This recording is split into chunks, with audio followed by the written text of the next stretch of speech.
तपाईं यतिखेर हेर्दै हुनुहुन्छ त्रिशुली खबर टिभी। 24 घण्टा ताजा खबरको लागि हाम्रो च्यानललाई सब्स्क्राइब गर्नुहोला, नजिक रहेको बेल आइकन दबाई हामीसँग जोडिनुहोला।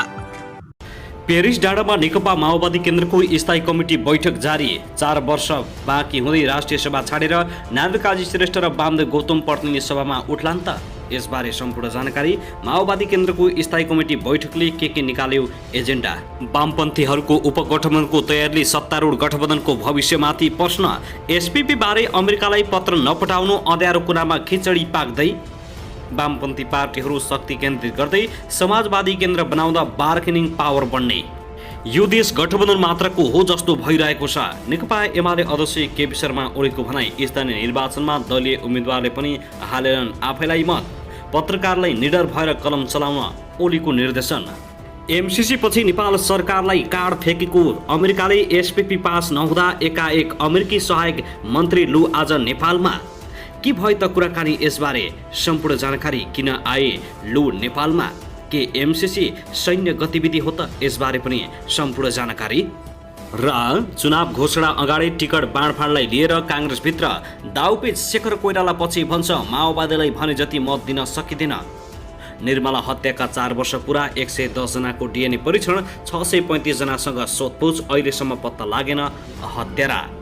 5 वर्ष काङ्ग्रेसकी सरकार हुने गरी गठबन्धनको तयारी। अब हेर्नुहोस् पुरा समाचार।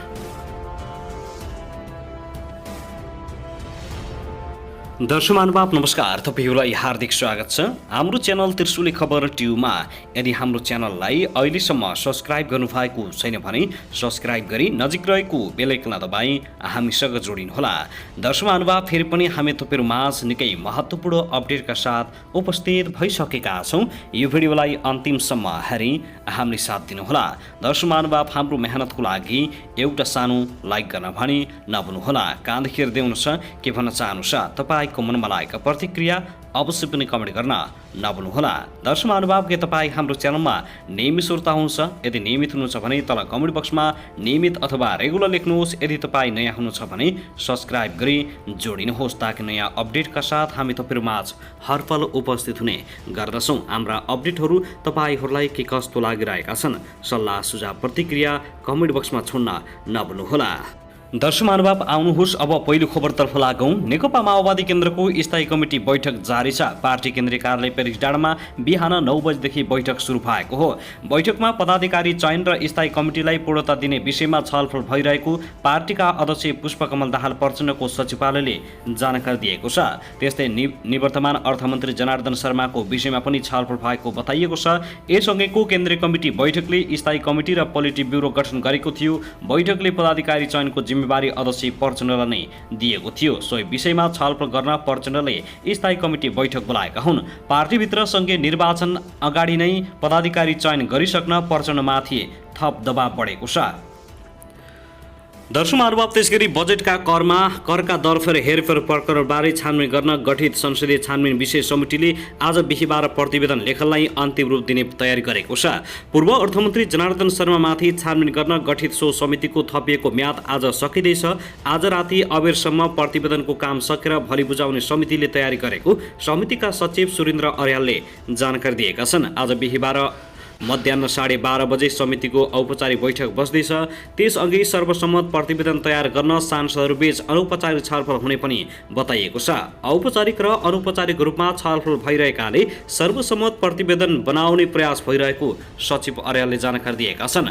थपिएको म्याद आज सकिने भएपछि हिजो लगातार 6 घण्टा समितिको बैठक बसेको थियो। मंगलबार नेपाल प्रहरीको फरेन्सिक ल्याबबाट प्राप्त रिपोर्ट हेरेर विज्ञको सुझाव लिएको समितिले हिजोदेखि प्रतिवेदन लेख्न थालेको हो। आर्थिक वर्ष 2079-80 को बजेट निर्माणका क्रममा तत्कालीन अर्थमन्त्री शर्माले जेठ 14 गतेको मध्यराति अर्थ मन्त्रालयमा 2 अनधिकृत व्यक्तिलाई प्रवेश गराएर करको दर हेरफेर गरेको आरोप छ।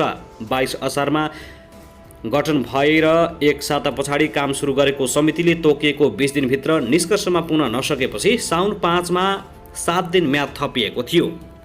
साथै प्रतिनिधि र प्रदेशसभाको निर्वाचनको मिति तोक्न निर्वाचन आयोगले सरकारले दबाव बढाइसके दलहरू चुनावी तयारी मोर्चामा जुटेका छन्।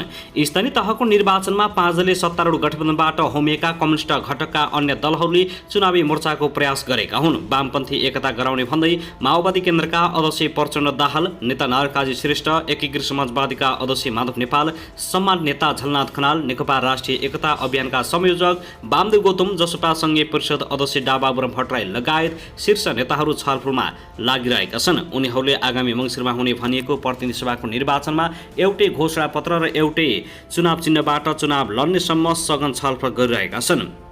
प्रचण्डले जसपाबाट निष्कासित भएका बाबुराम भट्टराईले माओवादीमा आउन गरेको प्रस्ताव अस्वीकार गरेपछि नेकपा समाजवादी केन्द्र निर्माणको प्रयास भएको हो। त्यसो त प्रचण्डले एमालेबाट विद्रोह गरेर बनेको एकीकृत समाजवादीका अध्यक्ष माधव कुमार नेपाललाई पनि पार्टी एकताको प्रस्ताव राखेका थिए। सम्मानित नेता झलनाथ खनालले माओवादीसँगको एकताको प्रस्तावमा सहमति नजनाएपछि अहिले उनीहरू समाजवादी केन्द्रको निर्माणमा सक्रिय भएका छन्। गठबन्धनमै उपगठबन्धनको रूपमा वाम घटकहरू एक हुने प्रयास हुँदै गर्दा जसपा र राष्ट्रिय जनमोर्चा भने अहिलेसम्म बैठकमा मिसिएका छैनन्। जसपा अध्यक्ष उपेन्द्र यादवसँग प्रचण्ड समाजवादी केन्द्रबारे छलफल गरेको भए पनि उनीहरू त्यसबारे सकारात्मक बनेका छैनन्। उनीहरूले आफू नै समाजवादी भएकाले त्यहाँ जानु नपर्ने तर्क गरिरहेका छन्। सरकारले निर्वाचन आयोगले मिति तोक्न दबाव बढाइरहेको बेलामा सत्ता गठबन्धनकै दलहरू मोर्चाको प्रयासमा छन्। स्रोतका अनुसार समाजवादी केन्द्रलाई संयोजन समिति बनाएर माओवादीको चुनाव चिन्ह गोलाकार भित्रको हँसिया हतौडमा सबैले चुनाव लड्नेबारे छलफल भइरहेको माओवादीका एक नेताले बताएका छन्। त्यसको लागि छलफलमा रहेका सबै दलहरू सकारात्मक देखिए पनि सहमति नजनाएको ती नेताले दावी गरेका छन्। तत्कालीन नेकपा विभाजन भएपछि समाजवादी केन्द्र पार्टी नै बनाएर पार्टी एकता सम्भव नभएकाले संयोजन समिति बनाएर जानेबारे पनि छलफल भइरहेको छ। दर्शक महानुभाव, त्यसैगरी अमेरिकी सहायक विदेश मन्त्री डोनाल्ड लू एक दिने नेपाल भ्रमणका लागि आज काठमाडौँ आउँदैछन्। उनी भारत हुँदै नेपाल आउन लागेका हुन्। लू एक दिनका लागि मात्र काठमाडौँ आउन लागेको परराष्ट्र मन्त्रालय स्रोतले जानकारी दिएको छ। स्टेट पार्टनरसिप प्रोग्राम एसपीपीको कार्यान्वयनको विषयलाई लिएर राजनीतिक दलहरूबीच विवाद चर्किरहेका बेला हुन लागेको उनको भ्रमणलाई अर्थपूर्ण रूपमा हेरिएको छ। उनले नेपालमा रहँदा प्रधानमन्त्री र परराष्ट्र मन्त्रीलाई भेट्ने कार्यक्रम तय भएको स्रोतले बताएको छ। सरकारले एसपीपी रद्द गर्ने निर्णय गर्दै त्यस सम्बन्धमा अमेरिकालाई जानकारी दिन परराष्ट्र मन्त्रालयलाई निर्देशन दिएको थियो, तर हालसम्म परराष्ट्र मन्त्रालयले अमेरिकालाई सोबारे जानकारी गराएको छैन। बुधबार मात्रै प्रतिनिधि सभाको अन्तर्राष्ट्रिय सम्बन्ध समितिले एसपीपी कार्यान्वयन नगर्ने विषयमा अहिलेसम्म अमेरिकालाई पत्रचार नगर्नुको कारणबारे जानकारी गराउन सरकारलाई निर्देशन दिएको थियो। पछिल्लो समय सत्ता पक्ष र प्रमुख प्रतिपक्ष बीच एमसीसी र एसपीपीको विषयलाई लिएर रस्साकसी चलिरहेको छ। साना कम्युनिस्ट पार्टीहरूले एमसीसी र एसपीपीको विरोधमा सडक सङ्घर्षको घोषणा गरेका छन्। यसअघि गत 1 मङ्सिरमा नेपाल आएका उनले प्रधानमन्त्री शेरबहादुर देउबा, प्रमुख प्रतिपक्षी दल नेकपा एमालेका अध्यक्ष ओली, माओवादी अध्यक्ष प्रचण्ड, परराष्ट्र मन्त्री डानारायण खड्का लगायतसँग द्विपक्षीय भेटवार्ता गरेका थिए।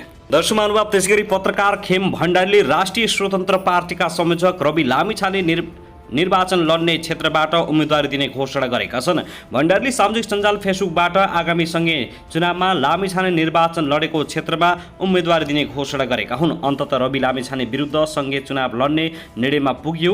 नेपालको जुन निर्वाचन क्षेत्रमा रवि लडे पनि मेरो उम्मेदवारी रहन्छ, भण्डारीले लेखेका छन्। उनले निर्मला हत्या प्रकरणमा लामिछानेले गलत भूमिका खेलेको आरोप लगाउँदै त्यसलाई नै चुनौती एजेन्डा बनाउने समेत दावी गरेका छन्। विगतमा समेत निर्मलाको हत्यामा भिआइपीको हात रहेको दावी गर्दै आएका भण्डारीले रवि लामिछानेले भिआइपीलाई बचाउन खोजेको गम्भीर आरोप लगाएका छन्। उनी जुन क्षेत्रबाट लडे पनि उनीसँग प्रतिद्वन्द्वीका हिसाबले आफू लड्ने चेतावनी दिएका हुन्।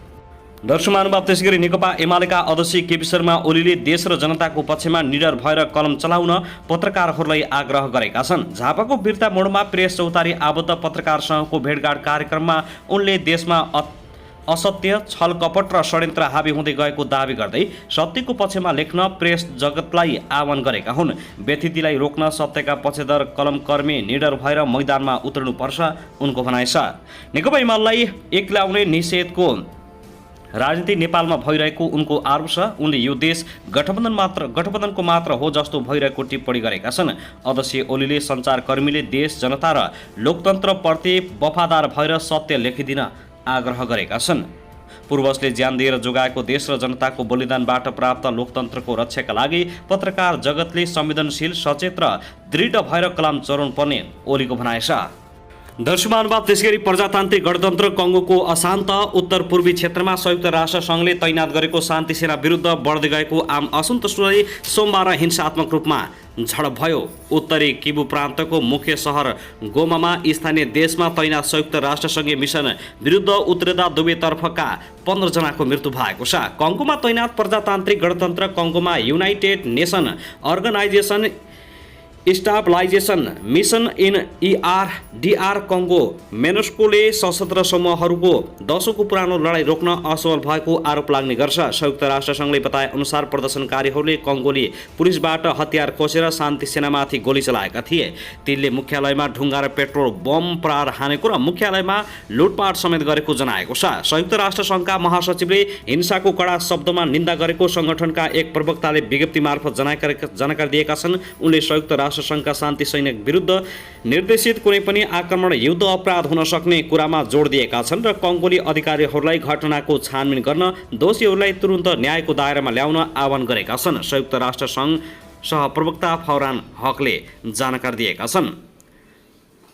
बुटेम्बोमा शान्ति सेना र 2 संयुक्त राष्ट्र प्रहरी अधिकारीहरू मारिएको संयुक्त राष्ट्र मिसनले जानकारी दिएको छ। भारतका विदेश मन्त्री एस जयशङ्करले मारिएका मध्ये 2 जना भारतीय शान्ति सैनिक रहेको बताइएको छ। मोनस्कोको शान्ति स्थापना तैनात विश्वको सबैभन्दा ठूलो संयुक्त राष्ट्रसङ्घ मिसन हो, तर मिसनले दशकौँसम्म कङ्गोमा रहँदा पनि त्यहाँको रक्तपात गृहयुद्ध अन्त्य गर्न भने सफल नभएको आरोप लाग्ने गर्दछ।